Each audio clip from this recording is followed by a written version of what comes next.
Selamat siang pemirsa, Berita Nusantara kembali menyapa Anda pada hari ini. Sejumlah berita aktual akan kami sajikan untuk Anda.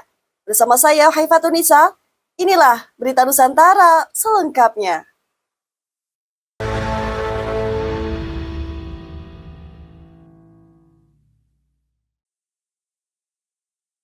Informasi yang pertama pemirsa, Wakil Presiden Republik Indonesia Gibran Rakabuming Raka melakukan silaturahmi ke kediaman Wapres ke-6 Jenderal Purnawirawan TNI Tri Sutrisno pada Rabu lalu. Adapun silaturahmi tersebut dilakukan pada hari Rabu 13 Agustus lalu. Selain silaturahmi, kunjungan tersebut juga menunjukkan wujud nyata dari pesan Presiden Prabowo bahwa generasi penerus bangsa harus bersinergi dengan pendahulunya, termasuk menjalin komunikasi dengan seniornya. Sementara itu, dalam kunjungan tersebut tersaji momen hangat dan penuh rasa hormat. Gibran disambut langsung oleh Tri Sutrisno serta istrinya Tuti Tri Sutrisno dan putri sulung mereka, Nora Tristiana Tri Sutrisno. Adapun pertemuan ini diharapkan dapat semakin mempererat jalinan silaturahmi antar generasi pemimpin bangsa, serta memperkuat semangat kebersamaan dalam mengawal agenda pembangunan nasional. Java TV melaporkan. Beralih ke berita internasional, pemerintah Israel dikabarkan sedang berdiskusi dengan pemerintah Sudan Selatan mengenai kemungkinan relokasi warga Palestina dari jalur Gaza ke Sudan Selatan. Diskusi tersebut dibocorkan oleh sebanyak 6 orang kepada media internasional Associated Press. Akan tetapi hingga sejauh ini masih belum diketahui sejauh mana proses perundingan tersebut.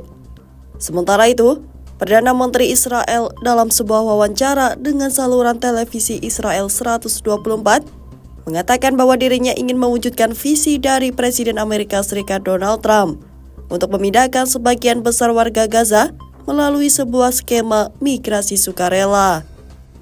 Adapun Netanyahu tidak menyebutkan sama sekali mengenai Sudan Selatan sebagai kawasan relokasi warga Gaza. Namun, Israel dikabarkan telah mengajukan proposal relokasi serupa ke negara Afrika lainnya. Sementara itu, warga Gaza kompak menyatakan tak akan meninggalkan wilayah Gaza meskipun harus meregang nyawa. Namun bagi warga yang ingin pergi, merasa ragu dan khawatir jika Israel tidak mengizinkan mereka untuk kembali pulang ke tanah mereka. Java TV melaporkan. Perihal masalah royalti, PSSI buka suara menyusul polemik yang menyebut bahwa Timnas Indonesia disebut harus membayar royalti pemutaran lagu nasional yang selalu dinyanyikan setiap pertandingan Timnas di stadion. Adapun polemik tersebut muncul setelah pihak Lembaga Manajemen Kolektif Nasional atau LMKN sempat menyatakan lagu kebangsaan Indonesia Raya dalam konteks pertunjukan komersial harus membayar royalti. Akan tetapi, Komisioner Bidang Kolektif dan Lisensi Yesi Kurniawan memberikan klarifikasi pernyataan tersebut.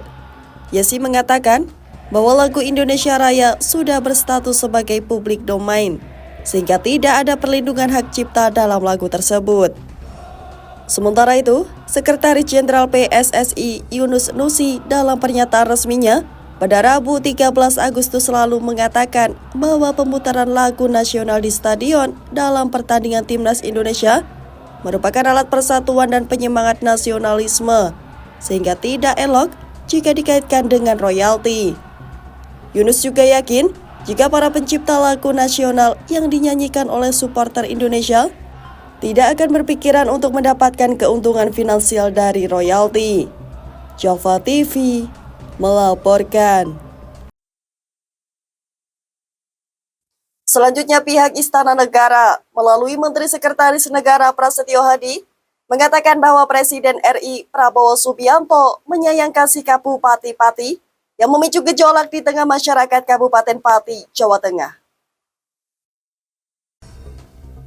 Adapun gejolak tersebut berupa sebuah demo besar dari warga Pati buntut rencana awal Bupati Pati, Sudewo yang menaikkan PBB hingga 250%.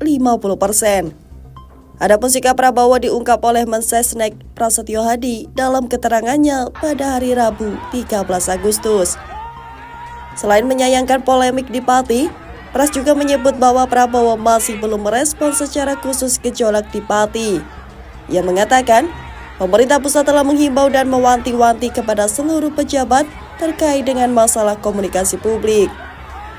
Pras berharap agar masalah di Pati saat ini segera mendapatkan jalan keluar.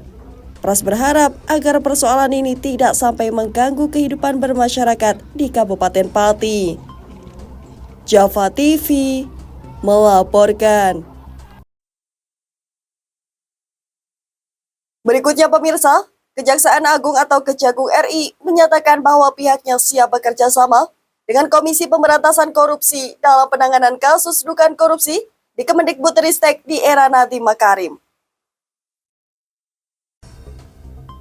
Hal tersebut ditegaskan oleh Kepala Pusat Penerangan Hukum Kejaksaan Agung, Aang Supriyatna, pada hari Senin 11 Agustus lalu. Selain itu, ia juga memastikan komunikasi serta koordinasi dari dua belah pihak lembaga penegak hukum dalam kasus terkait yang sedang ditangani masing-masing tidak tertutup untuk dilakukan. Sebelumnya, Kejagung diketahui tengah mengusut kasus dugaan korupsi dalam pengadaan program digitalisasi pendidikan di Kemendikbudristek tahun 2019 sampai 2022 terkait dengan pengadaan Chromebook. Selain itu, Kejagung juga telah menetapkan 4 tersangka dalam kasus tersebut. Selain itu, KPK juga melakukan penyelidikan perkara dugaan korupsi terkait dengan Google Cloud di Kemendikbudristek era Nadiem. Adapun Nadiem juga telah diperiksa dalam kasus tersebut. Java TV melaporkan. Selanjutnya, Ketua Komisi 2 DPR RI, Rifki Nizami Karsayuda, memberikan penilaian terhadap kasus yang menyeret Bupati Pati. Menurutnya, kasus tersebut tidak harus berujung dengan pemakzulan terhadap Bupati Pati Sudewo oleh DPRD. Hal tersebut diungkap oleh Rifki Nizami dalam keterangannya pada Rabu 13 Agustus lalu. Selain menyebut bahwa kasus tersebut tidak harus ke tahap pemakzulan, ia menilai masih ada kesempatan bagi Sudewo untuk memperbaiki kebijakannya. Selain itu, Rifki Nizami juga menyebut bahwa Sudewo yang masih belum genap 1 tahun dalam menjabat, masih bisa diberi kesempatan untuk memperbaiki berbagai aspek dalam menjalankan roda pemerintahan Kabupaten Pati. Rifki Nizami menyatakan tetap menghormati segala proses politik yang sedang berjalan di DPRD Kabupaten Pati, termasuk hak angket yang diajukan oleh anggota Dewan. Java TV melaporkan. Selanjutnya kita beralih ke program pemerintah. Menteri Desa dan Pembangunan Daerah Tertinggal atau Mendes PDT, Yandri Susanto mengatakan bahwa dana desa bisa digunakan untuk menalangi pinjaman koperasi desa atau Kopdes Merah Putih ke bank jika tidak sanggup membayar angsuran.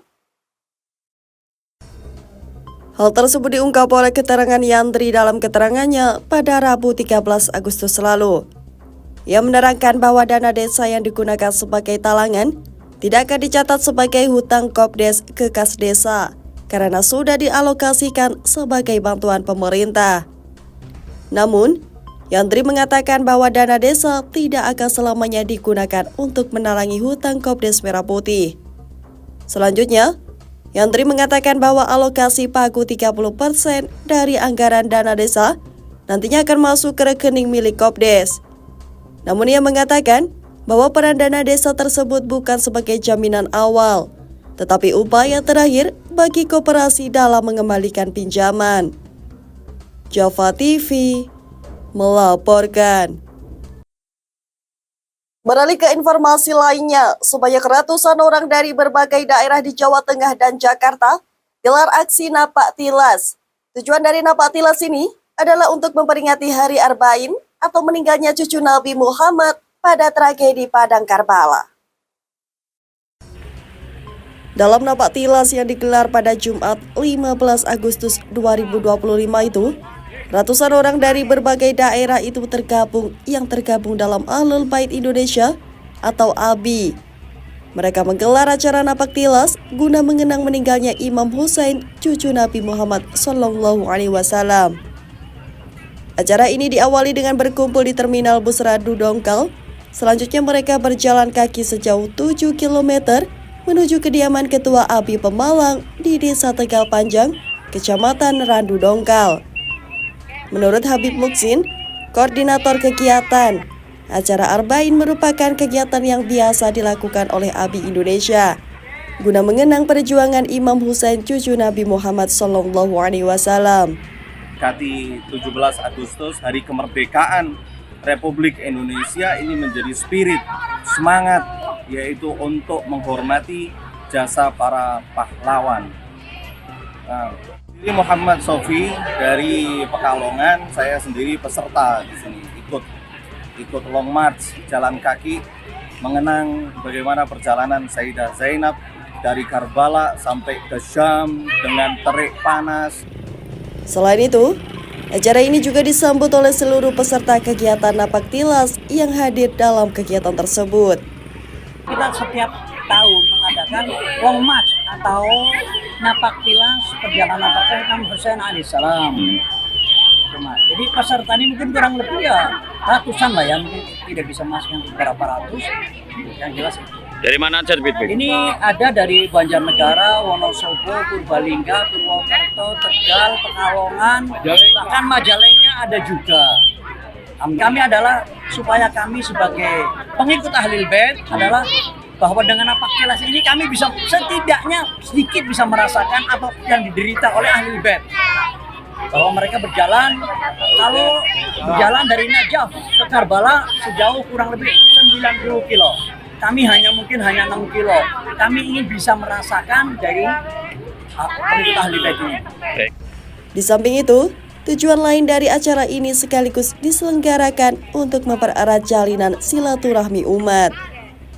Ragil Surono, Java TV, melaporkan. Kita beralih ke pemerintahan. Rencana pemerintah dalam menghapus klasifikasi beras premium dan beras medium saat ini masih menunggu keputusan dari Presiden Prabowo Subianto. Hal tersebut diungkap oleh Kepala Badan Pangan Nasional atau Bapana, Andi Arief Prasetyo Adi, dalam keterangannya pada Rabu 13 Agustus lalu. Andi mengatakan bahwa pembahasan kebijakan ini sudah dilakukan di tingkat kementerian dan lembaga, namun belum mencapai keputusan final.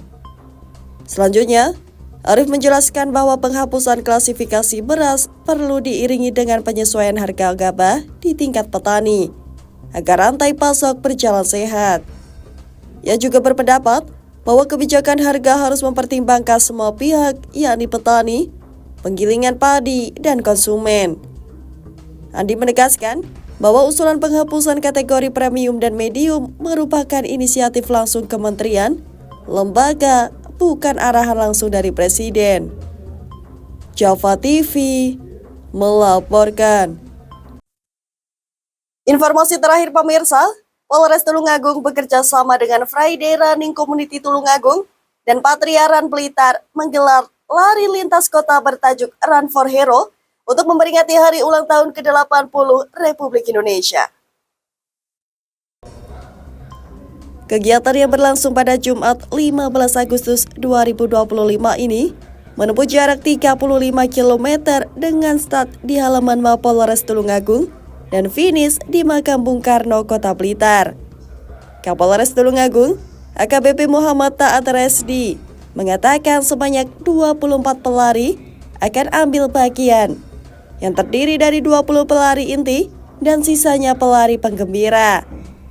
Adapun jumlah peserta dibatasi karena pertimbangan pengamanan jalur. Menurut Taat, Run for Hero bukan hanya ajang olahraga, namun juga momen untuk menanamkan nilai nasionalisme dan kepahlawanan. Setelah tiba di Makam Bung Karno, peserta akan melakukan tabur bunga dan sholat Jumat di Masjid Ar-Rahman. Berbeda dengan lomba lari pada umumnya, event ini tidak menetapkan juara, hadiah atau medali.